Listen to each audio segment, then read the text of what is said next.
Oh, good evening. Good evening. Um, After I put up a film showing my planes, my metal planes, Brother Bruce said that his planes, he's got some wooden ones.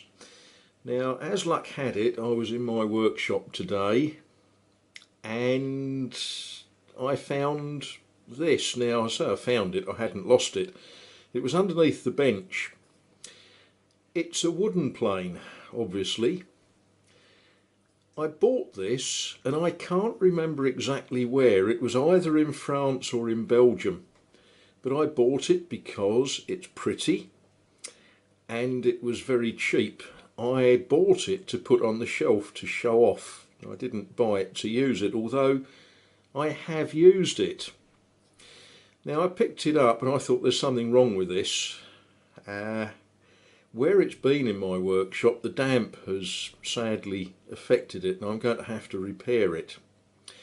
But before I do, I thought I would show you how it was made.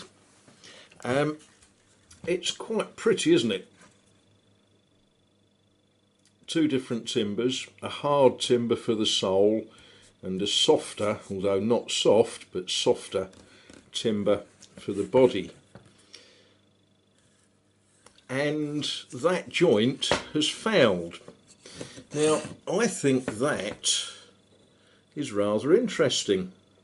Obviously it's machine made with these grooves which match absolutely perfectly with the grooves in the sole. Now, when you look at this sole, it's obviously been used quite a lot in its life, and it's been used planing the tops off nails by the looks of that sole. So after I've made this video and posted it and all that sort of thing, I'm going to liberally coat that with some glue, and then I'm going to clamp it back together. Obviously what I'm going to do first is take the blade out, clamp that back together and return it to a usable condition, because although I don't intend to use it, the last time it got used I was looking for a plane, sort of reached round, my hand fell on it and I did a quick job with it. So there we are. One of the problems with a wood plane is they are not so easy to adjust, and in fact this one seems to have jammed up. I'm going to have to persuade the wedge out. Come out. No, it doesn't want. I'm going to have to use a certain amount of brute force and ignorance to get that out, and then I'll put an edge on the iron.